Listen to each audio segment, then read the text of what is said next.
There we go. So Deuteronomy, we're going to get into our third class here and try to wrap it up, starting in chapter 19. So we ended, let me pray, and we'll get started. I didn't pray. So Father, we do thank you for the time that we have here. We're just glad that this can enrich us. Help us to understand the foundation upon which the law is built, upon your understanding of a relationship and covenant with you. And so much that Jesus came to fulfill was really known here. And so help us to have that foundation and to be to have it enrich, and again, how we can apply these truths to our lives even. And we ask in Jesus' name, amen. All right, so chapter 18 is where we ended, looking at the fact that that's a messianic promise, and that a part of the whole law is built on an understanding that this one, a prophet like Moses, had to come, right? And we know that's Jesus. And we even looked at the Gospel of John to say that Jesus referred to this passage in Deuteronomy chapter 18 as having been for himself. Okay? So when it says that, this prophet's going to come before them and God's going to raise up in Deuteronomy 18:15 a prophet like me from among you, he was referring to Jesus. And then Jesus says this is exactly why Moses would witness against them for not listening, right? So the whole law, the whole basis of the law was built on the fact that this had to happen. Jesus had to come. And he had to fulfill the law. And he had to bring people into a new covenant relationship in order to make sense and have fulfillment in the old. So there was a limited duration. There was a limited time frame for the old covenant. It was meant to be completed by the new. And Alan has talked a little bit about that in the Sunday sermons as well, right? That this completion aspect, what elements of the law are fulfilled and completed in Christ. And so God's timing helps us understand that, right? Alan gets to add to it from a New Testament perspective. And so this is what we get to. So we're kind of in the middle point and the high point of the book of Deuteronomy to see how the need for Jesus is predicted and built in. We're going to get into chapter 19 and 20, and we kind of look at some of the major, again, civil laws that are established. And again, just by way of review, we're in the middle of the book where the emphasis on rehearsing the law and rehearsing a lot of the things that have been mentioned before as far as the commandments, as far as how they treat their countrymen, has a deeper emphasis on their connection with the land, and they're establishing themselves in the land, right? And so it's not just about having a relationship with God, it's about having a relationship with God while they live in the land. And much of Deuteronomy has to do with what we call, and then there's a kind of a culmination of that coming up, the blessings and the cursings, right? He lays out for them one path of obedience and another path of disobedience. And their understanding about how God sees it and how he's going to indicate to them have to do with their connection to the land. It'll really be blessed and fruitful, and they'll be multiplying in the land, and the land will provide for them even way above what you would ever expect. And that's a sign of blessing for obedience. And then the cursing come around when you could see the land will not produce. People will not be fruitful. There'll be disease even that come up. And that progression will be repeated near the end of the book. So more than just explaining the law, Deuteronomy ties the law and the covenant of the nation of Israel, their national identity, with the land, right? And it's non-transferable and it's eternal. And so that's what Deuteronomy really helps us to understand. So as we get into chapter 19, you see that they have, as a part of their civil law, how they're going to live as a nation together in the land. Chapter 19 talks about the cities of refuge.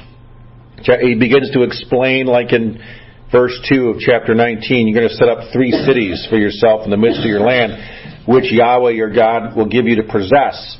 And then when they have difficulties that can't be solved, or, like he gives the explanation about, accidental death or in some way that takes place, they have a mechanism in the land for handling that, right? They can go to these cities of refuge and kind of live in exile and live in a way that kind of a semi-imprisonment status, if you will, but like an exile status,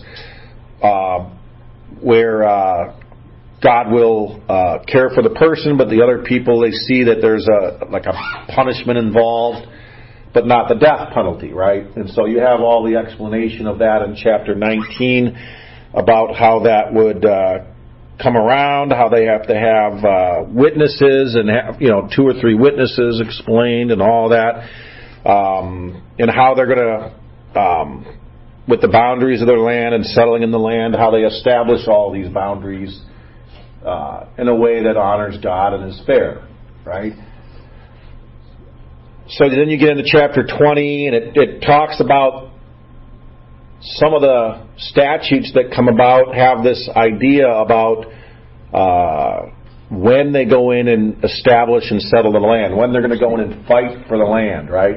And so you have this kind of set up ahead of time in chapter 20. If you go out to battle amongst your enemies, and you see horses and chariots and people who are more numerous than you, do not be afraid of them, for Yahweh your God, who brought you up from the land of Egypt, is with you. But then here's some consideration that he gives, and this sounds kind of like, what does this have to do with anything?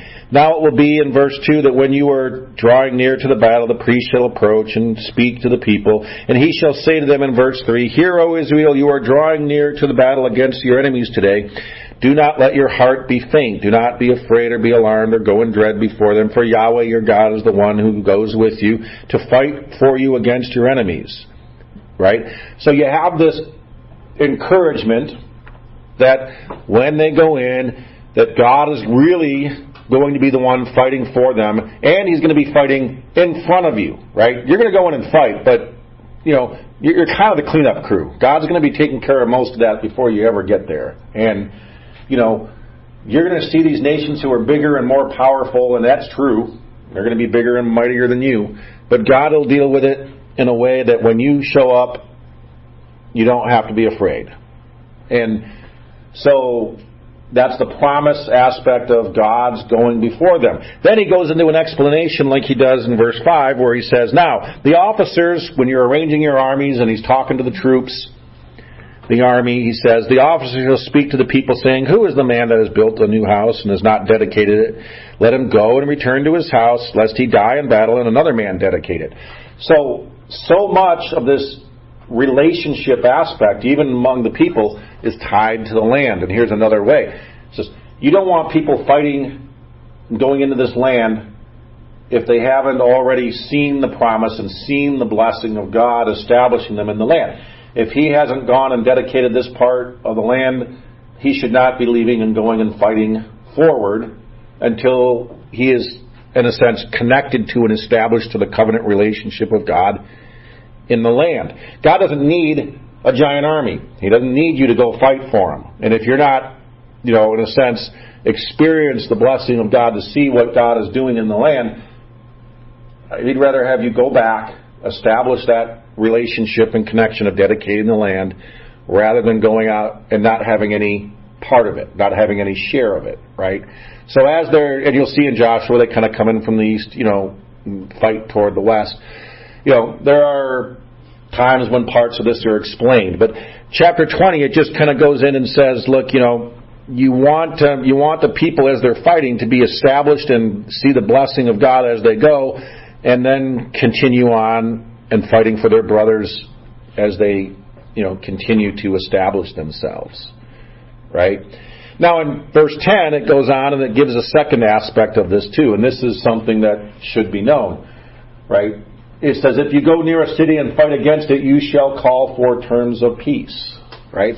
So they had opportunity as they were going into the land and establishing it to set up peaceful relationship with certain people in the land.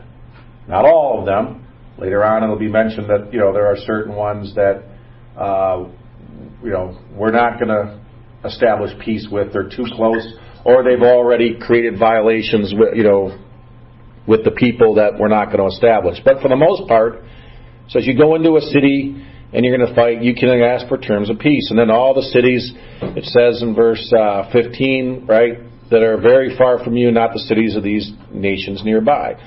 Only the cities of the peoples that the Lord your God is going to give you as an inheritance. You shall not leave anything alive. So there's certain Canaanite sinful groups that God has already marked out. You cannot make peace with them. But there are other people in the land you can make peace with. Right? They weren't wiping everything out. They were following God's plan. And so they were to learn about other groups they could establish and rules for establishing peace with them. So if there are any questions or you want to go back and look at parts of it, just kind of call it out. I'm trying to highlight some of the things I thought, we should look at, and if you have a question, just stop me and we'll go into it. I just have one quick one. Yeah. Okay, I've heard various explanations, but what is your take on why did God have Israel destroy men, women, children, cattle, everything? I've heard. I just want to know what. Yeah. Well, okay, so they're taking it from a couple of angles, right? One, God says that those nations that were in the land were completely wicked and disobedient toward Him. And they had multiple opportunities. In the earlier chapters, He kind of says they had their chance, right? Right. So when they go in, it's kind of what I think one of the terms they use is under the ban. They're put under the ban, right? You're going to go in there, you're going to wipe out everything, and nothing is for you, right? And part of it is it's not because you were any better than them. Remember, He says it's not because you were more righteous than they, but because of their wickedness, God has already determined judgment. Part of it is God's not partial. God doesn't, we think of that in terms of, you save the women and children, right? And that's a good way because yeah. How about the women and children? Sure. In a normal sense, that's a good way of thinking, right? But when God says, no, I've judged the nation and I'm impartial about this, do the women deserve any mercy more than the men if they were wicked and rebellious? There's a sense where no, right? Right. So God is really showing a sense of His righteousness and saying they had their chance. They've had multiple chances throughout these years.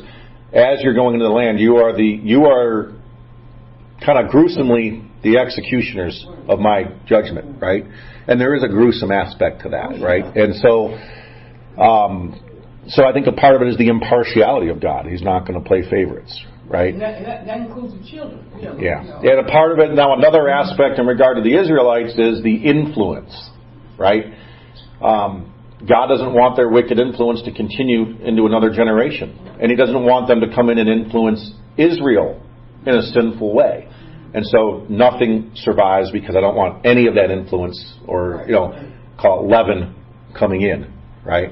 And so I think that's another reason why too. Okay, and then the cattle and thing. Part of it was God says this is dedicated to me, right? And you don't get the benefit of those. Right. Other cities you go in, you get to take from the spoils. These ones you don't. They're under the ban. They're dedicated to me as a sense of judgment. You don't share. You're here to do my job. You don't get part of that. Right. Okay. Yeah. So, good question. So what time frame is this occurring? I guess I get lost in the whole 40 years in the wilderness. Mm-hmm. But this is in the 39th and a half. Oh. In 10 months. 39 years and 10 months. So this is at the very end. Yes. Before Moses died. Mm-hmm. Okay. This is exactly it. So let me just, here I can, just for the sake of. So in the overview, you have what happens is at the 39th year in the last couple months, last month roughly, Moses got encamped on the doorstep of the nation of Israel. The first generation has all died off, and the second generation is ready to go in. And Moses, they call them a series of sermons, right? So the focus on the top says these were really addresses of Moses to the nation, 3 of them, that he prepares them to go into the land. He's like, okay, you've seen 40 years how God has taken care of you. You know where God has got you today, and we're preparing to go into the land. And so we're reminding this second generation about all of the covenant aspects that their parents have known and seen. And a lot of these people are old enough to have seen the great mighty works of God. And you've seen it over 40 years. And, many of them can be young enough and yet old enough to remember coming out of Egypt still. And so now he's saying, when you go into the law, we're kind of reiterating all of the Ten Commandments, the civil laws, and a lot of this, but with an aspect of how you're going to plant yourself in the land. The land becomes a part of their covenant. The land of Israel becomes a part of their barometer of the blessings and the cursings, how they're obedient or disobedient to God. And so he's amplifying the aspect of when you go into the land is going to tell you how you're doing. And the land is going to be a vital aspect to your relationship with God. And for the nation of Israel especially.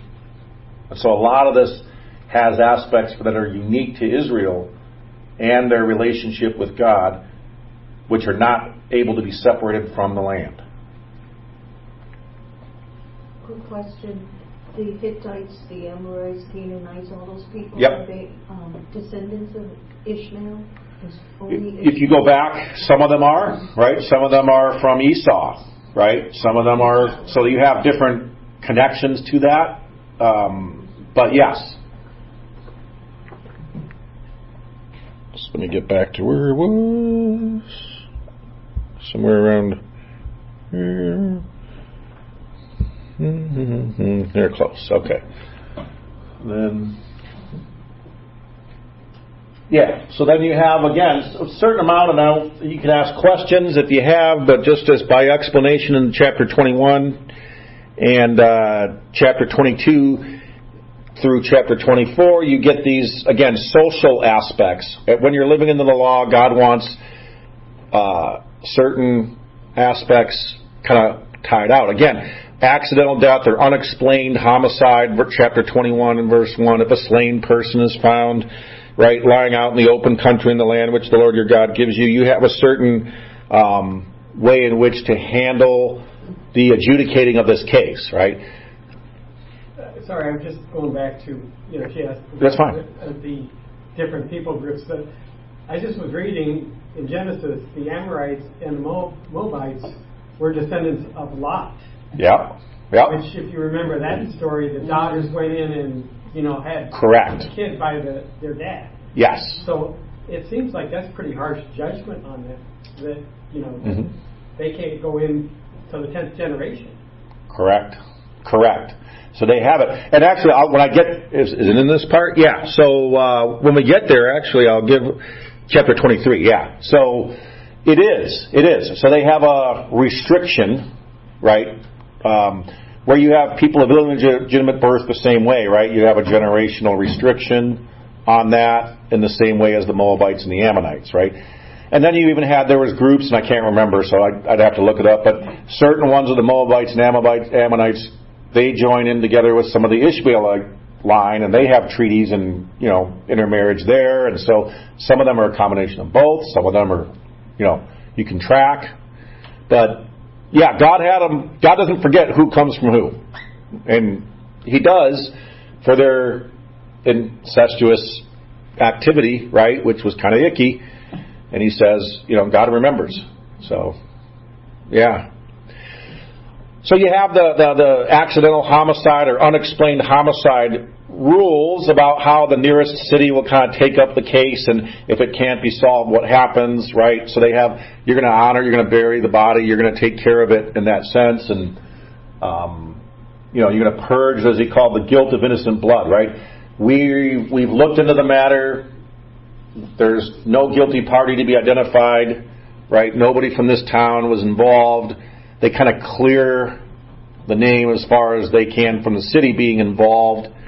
And God says that's what is right in His eyes. This is so you investigate accidental homicides, and you have rules in the land for following it.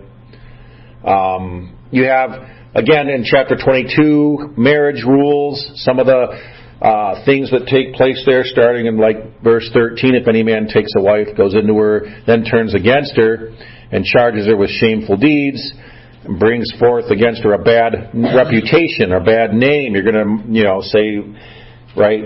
And then you have rules for following all of this. And you have to go in and provide evidence, and the parents can provide evidence of her virginity, as he says, and she wasn't unfaithful, and then you're stuck and you can't get divorced ever again, right? You're stuck in being married forever.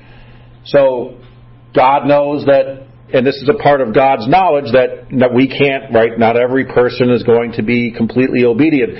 There are going to be problems in marriage and cause of it, whether it's on the husband's side or the wife's side. Some of it is he has ways in which the elders even get involved and kind of help decide these matters and fines and penalties if things, certain conduct is violated in the marriage. And so you have all that take place in chapter 23. You have a warning in chapter 23 about, as he says, in the beginning, no Ammonite or Moabite shall enter the assembly of Yahweh until the 10th, it says even to, but really it's until the 10th generation, and none of their seed shall enter the assembly of Yahweh. So if you've intermarried or you have people, which there are rules, you can bring people in. You can marry, call it foreign, right? You can marry a Moabite, you just have a generational delay on the entering into the assembly. And you have rules. Remember, if you're going to marry one, they have to shave their head and they have to pledge this vow of following and being obedient to God. And there were rules for that in the law as far as you're coming in from a foreign land and you're learning about the covenant with God, that you demonstrate a certain commitment to that. And you're cutting off and having a funeral for your parents. Remember if that was in there. And so there's certain ways that God had permissibility. It wasn't just Israelite only. You could bring people into the assembly. You just have this delay, and part of it is because you want to make sure that their commitment to the covenant and coming into the promise and blessing is secured. Wasn't Ruth a Moabite? Yes. And she didn't have to shave her head or anything. Was that after? No, that's an issue. So part of it is we don't know, because by the time she had already married an Israelite, her first husband, she may have done it. Right. Okay. She may have done it, yeah. Right? So now Boaz is a second husband, kinsman redeemer. I don't know that there would be a need to repeat that, but we don't know what happened with the first. I would assume that she did, but we don't have any recording of it, right? Yeah. And then a part of it is, and I'll point you to Grace to You, if you listen to MacArthur's Christmas message this year. Go back and see how chapter 23 in Deuteronomy relates to the genealogies and the 10th generation. And Christmas message. Oh yeah, because King David was the 10th generation from having a Moabite relative. Oh, okay. He'll explain it better than I can. So, so you get into some of that. He can lay. I was listening to it on walking the way home from the mechanic a couple of weeks ago and said, "Oh, look at that! It's right in here." So, 5-mile walk. So I got the whole sermon in. But I thought, oh, there it is, right there in Deuteronomy. It's the very thing I was studying. So that was pretty neat. But he covers how some of these laws and Deuteronomy laws actually fit right into the genealogy of Christ. So it's a good sermon just to listen for that. So you have that generational kind of restrictions about you don't want to bring people who don't know God, who don't know the covenant, who aren't committed into it very quickly. And this generational restrictions, like 3 generations for some and 10 generations for others, it has a purpose of just demonstrating their commitment to it and bringing them in so that, by the time that they're allowed into the assembly, it's pretty well established that they're committed, right? And they're not attached to their old pagan practices and they won't go back to it, right? Doesn't it seem somewhat contradictory to their command not to marry, foreign women? I mean, it seems like there's a little disconnect. Yep. With their original laws or whatever you want to call them. Yeah. So on the one side, the warning comes out that there's a great danger in it, right? The danger of outside influence. And the idea of keeping the nation of Israel pure, right, to the 12 tribes. And yet, I think by the time they're going into the land, I'll call it the amplification of this, is that one, there are going to be people in the land, and two, the gene pool is probably ready for some, I'll just giving an educated guess, right, scientifically, that we're ready to have, the gene pool, strengthened a little bit here. That they intermarry so many generations, right? So I think you have, partly is that they're conquering the land and they're going into the land, there are women and children who are not being killed. I mean, they're going to be remaining in the land. They have an avenue of coming in. And then you have proselyte rules that people can come in from outside anyway. One is through marriage, and another one is even males can come in and just become a proselyte and come into the assembly. They just can't go into the innermost, right? They have to stay out in the outside courts, and they can't go into the assembly. So there's always avenues and paths and ways to coming into God's promises. I think they become, more detailed and amplified as you go along here. And then as they're getting into the land, it's ready to be known. That's the best.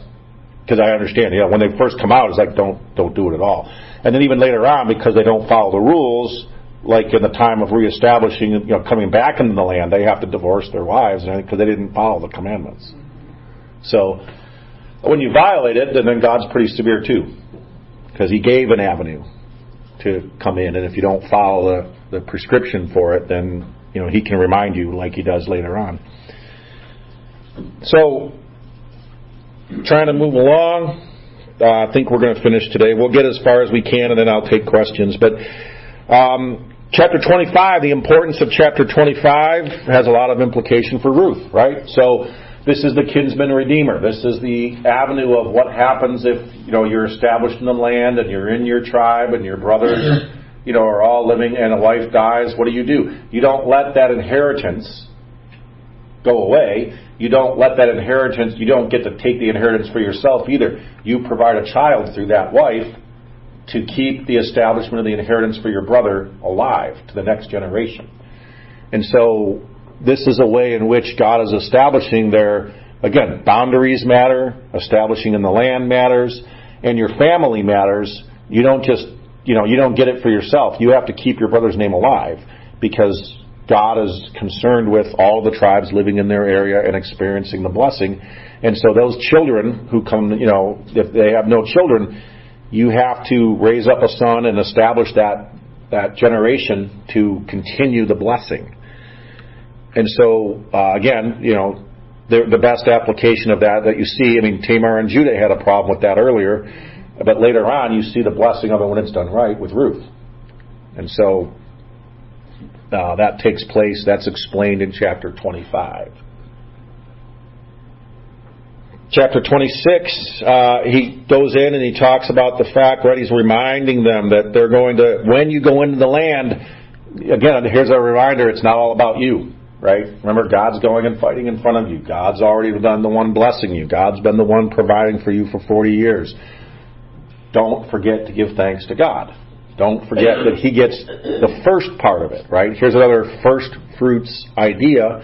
As he says, He's going to go around, you're going to take, as it says in verse 2, the first of all the produce of the ground that you shall bring from your land to the Lord your God, and you shall put it in a basket and go to the place where the Lord your God chooses to establish His name. We know now that's Jerusalem. We know now there will be a temple and a tabernacle there. But you see all the allusion to it when he kept saying, there's going to be a place that I'm going to tell you on later on. Just be ready to go there and take it, right? And so all of these instructions is that what happens is you're going to go there, you're going to give thanks, and you're going to declare what? Oh, God did all of this. God did all this for me. God did all this so I could live in this land, and I'm dedicating it to Him, right? So you have in chapter 26 that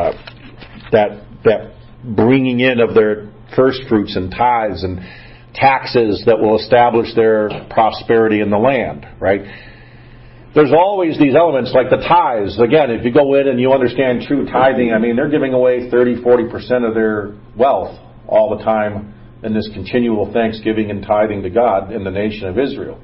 They're giving it to the priest, take care of the priest. They're giving it to the temple, take care of the temple. They're giving it to the, all over the poor and everywhere else. And you realize God says, don't worry about it. Give it all away because I'm going to keep giving it to you, right? And so, their expectation is that God is God is going to bless you. And so when He tells you to give that much away, give it away, right? Don't worry about it. Trust God. And, He'll provide for you. And again, this is the real physical manifestation of it is, we have New Testament promises that are based on the very real illustration of Israel, that God says you can give away 40% of your income and you'll be fine, right? That's an excess. That's not what New Testament version, but for the nation of Israel, because their taxation method is how they live in the land, right? And so a part of it is tax. Tithe is really a tax that God establishes for them to be taking care of their social well-being in the land. So when you get into chapter 27, Moses begins the third sermon now, and he's going to talk to them. He's kind of rehearsed and reiterated that when you get into the land, you're going to declare that God has done it all and give Him these thanksgivings, right? That's the close of the second sermon. Then he picks up the third sermon in chapter 27 and says, now remember to keep all the commandments, right? When Moses charged the people of Israel to keep all the commandments I'm commanding you today, so that on the day when you shall cross the Jordan to the land where the Lord your God gives you, you shall set up for yourselves large stones, make a memorial, remember what God has done, right? So, a part of the, again, the understanding of the book of Deuteronomy is that, we're camped out at the entrance to the land. They're kind of on the southeast, edge, if you will, looking to go into the land. And now Moses is preparing them for this transition. He's preparing them for the actual getting ready to move. For several months they've been listening to him teach, and now, 1 to 2 months. I've always thought of it as 2 months, but now he's moving into the final sermon and the final preparation, saying, you better remember, and God has ways of establishing and teaching us that, we're going to write, as he says, we're going to write the commandments on these tablets. We're going to leave them here as a memorial, and we're going to remember all of these things. And so you have in chapter 27 the preparation for crossing the Jordan, for going into the land, for remembering, all of these things. And then in verse 11, he kind of lays it out, and he says, Moses commanded the people on that day, say, when you cross the Jordan, these shall stand on Mount Gerizim to bless the people. And then he lists them by the tribes: Simeon, Levi, Judah, Issachar, Joseph, and Benjamin. And then, for the curse, you shall stand on Mount Ebal: Reuben, Gad, Asher, Zebulun, Dan, and Naphtali. The Levites then will answer, and all the men of the, they have this whole rehearsal. This is kind of a staged, dramatic interpretation of the law, okay? And they're doing this visual demonstration, which sounds kind of strange, right? You're reading this going, okay, so you have a bunch of people standing on one mountain and a bunch of people standing on another mountain, and the Levites are in the middle, and they're going to rehearse the law and speak it out. What is this all about, right? Why? It sounds kind of funny, but this is a visual demonstration, and God is making a point in all of this, right? And so as they lay this out, and you see this, it has to do with, and he begins in verse 15, and what does he say? They're going to answer, as you've separated the tribes in the north and the tribes to the south, right? And then he says, in verse 12, the northern group represents the blessings, right? They're going to be on Mount Gerizim to represent or illustrate the blessings. And the ones to the south, or Mount Ebal, they represent the cursings. And so now you're like a visual representation. You're standing on this mountain saying, I have to stand up and play the part of the cursings. It's like a kid's play when you put them up in front of their parents, right? So now they're doing this visual demonstration. So they begin to speak in verse 15, cursed is the man. 16, cursed is the man. 17, cursed is the man. And so now you're standing there listening to this going, oh, I'm standing on the mountain where the cursings are, right? Okay, what does that mean? So they rehearse all of those, and then you have in chapter 28, it begins, and he says, they switch gears, and it says, I'll get there, right? It ends with verse 26, cursed is he who does not confirm the words of this law. So now they have this group of tribes who are representing those who are cursed if they don't listen. Then it switches gears in chapter 28, blessed, right? Now it will be if you diligently listen to the voice of Yahweh your God, being careful to do all of his commandments which I am commanding you today, Yahweh will set you high above the other nations of the earth. And all these blessings will come upon you. Blessed shall be, verse 3. Blessed shall be, verse 4. And so what God does is he's literally, having the nations stand and represent these ideas of blessings and cursings on Gerizim and Ebal, two mountains. And I think what you have to understand, God says, on one, the whole nation needs to know, I can bless, I can curse, right? But I think even more, he says, and this becomes a little more apparent in the book of Judges, but I can bless some tribes and not others, right? If you're going to have some tribes run off and play the harlot and be disobedient, I can separate them out and curse them, right? Then I can bless the other ones. Why are they separated on the two mountains like this with half the tribes here and half God says I can make a distinction, okay? I don't have to deal with you all as whole 12 tribes. If I want to, I can separate you out, right? And so I think there's a visual representation of that God says, one side represents blessings and cursings. Two, I can make a distinction, right? So God says, I can deal individually, I can deal with tribes, I can deal with the whole nation. I have that prerogative, and it's demonstrated by this visual representation of how he deals with them in the land. And God says, I think verse 13, as he's going through it, he says, look, Yahweh can make you the head and not the tail, right? And you only will be above, and you will not be underneath, talking about in relationship to other nations, right? When God goes and puts you in the land, it's not going to be that you're going to be one among the other nations. You're going to be on top of everybody.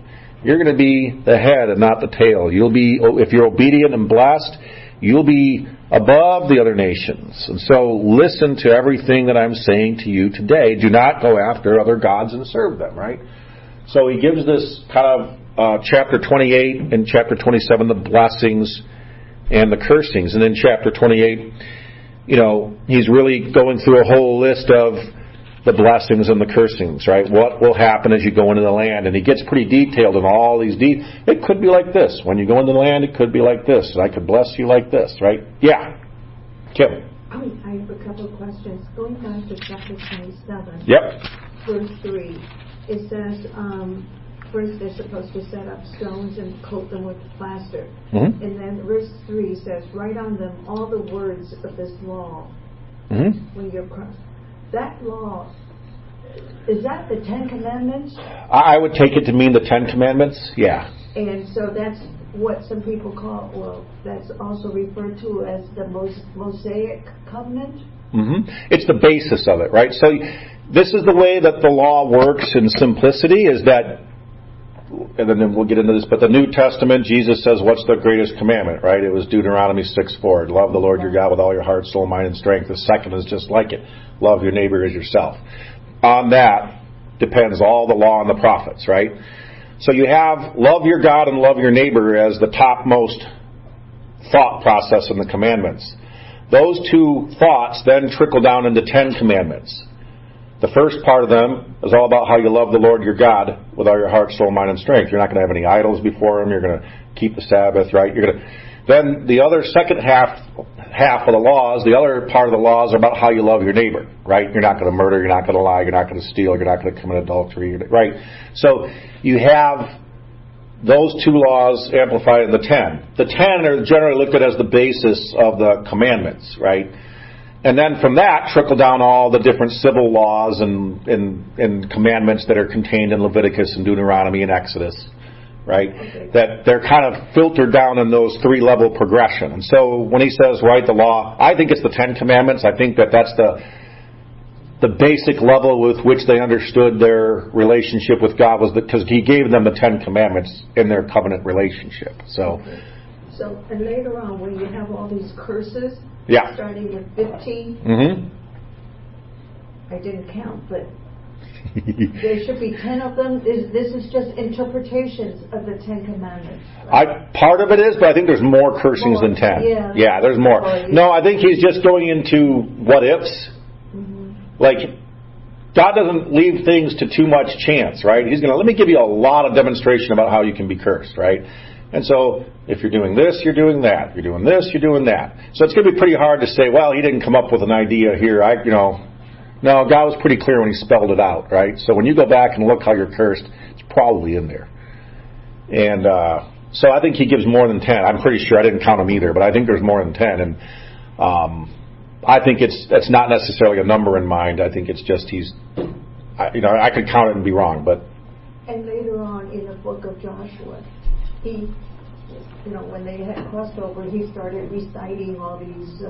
All these things. So he talks about the law of Moses. I just want to know, that's the Mosaic or the 10 Commandments, and then the book of the law would be this book with all these extra precautions, the curses and all. Yeah, I think because even in the New Testament, when Jesus refers back to the law, I think he's looking at the whole of the Pentateuch, Genesis through Deuteronomy, right? When they call the law on the prophets, they're looking at the whole Old Testament, But I think when they just refer to the law at times, they're referring specifically to all 5 books as a complete unit. And again, Deuteronomy has in focus the second giving in relationship to going into the land and being established in the land and settling in the land, and your blessing and cursing attached to the land. Your covenant relationship with God is not able to be separated from the land for Israel. So with all these curses and blessings and additional laws, sounds like Moses actually wrote them down so that he could pass it on to Joshua, so he could recite it in front of the assembly. Yep. Yeah. I think by the time they're going in, this is written down. Yeah. I think as he was speaking them and giving them, I think he was preaching it. I think they were written. I mean, he's able, there's a question because, how does Moses write about his own death? Well, does Joshua pick up and finish it? It's very well, he might be, right? So, but it doesn't make it any less authority in Scripture, in my mind, because, Joshua was already anointed and prepared to be the one. But, yeah, no problem. So, yeah, we're getting toward the end, and so, and again, I think a good explanation of the blessings and the cursings is, verse 63, 28 verse 63, it will be that as Yahweh delighted over you to prosper you and multiply you, so Yahweh can delight over you to make you perish and destroy you, and you will be torn from the land. You're not going to hurt God's feelings too much if you're going to be disobedient and lose out. Okay? God's not going to hold back and say, I'm not going to punish him because I love him too much. God says, no. Right? It's all been laid out before you, and it's up to you. Right? God's not going to be impartial. If the cursings are needed, God will bring the cursings. Right? He's not going to... The word delight just sounds a little sarcastic, and I don't know, I was looking for a better translation. But the idea is God is absolutely, is completely as willing to give you the blessings as he is the cursings. Right? He's not going to hold back and feel bad if you're disobedient. He's going to give you what he told you he was going to give you. So there's fairness. Right? And so don't think that, he's not going to really do it. He loves us too much. We're too nice. We're like little grandchildren to him, and he would never do that. He'll spoil us, right? No. You'll get the paddle if you need it. And, so I think that's kind of the word delight, or, a lot of times when it says God loved one and hated the other. There's choice involved and matter. God just said, no, God is absolutely and completely willing to give you one or the other. It really is not going to matter in the sense of his feelings. Okay? Don't think you can, pull one over on him and say, oh, don't you feel bad? Mm-mm. He doesn't. So when you get into chapter 29, you're getting into, again, more specific elements. And this is kind of, again, this is what they call the Palestinian covenant or the land covenant. So what Deuteronomy specifically, and we've seen it all throughout the book, right? It's not just here. It's really sprinkled all throughout the book. This covenant is attached to the land. You can't separate it from the land. Chapter 29 just has some specifics about it, right? And it says in chapter 29, these are the words of the covenant which Yahweh commanded Moses to cut with the sons of Israel in the land of Moab, besides the covenant which he had cut with them at Horeb. Now, so he's been explaining their attachment to the land. Now in chapter 29, he actually says this is kind of an addendum covenant. We're adding an extra part, of the covenant now. We're adding to it with this additional covenant section in chapter 29. You have all the commandments, the 10 commandments, love your God, love your neighbor. Now we're going to see the land being ratified as an additional part of the covenant for Israel. And so it says, Moses summoned all of Israel and said to them in verse 2, you have seen all that Yahweh did before your eyes in the land of Egypt to Pharaoh and all his servants, the great trials which your eyes have seen, those great signs and wonders. Yet, to this day, Yahweh has not given you a heart to know, nor eyes to see, nor ears to hear. And I have led you these 40 years in the wilderness. Your clothes have not worn out, your sandal is not worn out. You have not eaten bread, nor have you drunk wine or strong drink, in order that you might know, that is, God provided water and manna for you, so that you might know that I am Yahweh your God. Right? So he's rehearsing and he's establishing their situation for them. And, and he's saying, if you go into the land, God's going to establish you in the land, and it's going to be known to all the nations around you that God is with you, and he's blessing you, because they're going to look at the land of Israel and go, what great nation is this? That God is with them, and he establishes them. And then at the end, in verse 24, right, he's going, and if you disobey, I can take you out of the land as well, and here's what will be said. All the nations will say, why has Yahweh done this to the land? Why is this great burning anger? The men will say, because they forsook the covenant of Yahweh. Right? So the other nations are going to look at it and go, we know exactly why. They disobeyed God. Right? And so other nations are going to look at Israel's blessing and cursing in the land, and they're going to know it too. And they're going to see it, and it's going to be understood. And so chapter 29 gives this ratification, if you will, of the covenant, cutting this extra part of the covenant for Israel that says it's all about the land. The land, again, will be your barometer. And God is going to let you know how you're doing based on the blessings and the cursings in the land. And so it's all established in that. Now, chapter 30, he says, I can bring you back, even if I've destroyed the land, even if I've wrecked it and melted it and turned it into a slag heap, I can bring you back, I can bring the blessing back, I can reestablish it. And you think about how that's exactly what God will do in the millennial kingdom. When he's wrecked the earth and melted the earth and he comes back, right?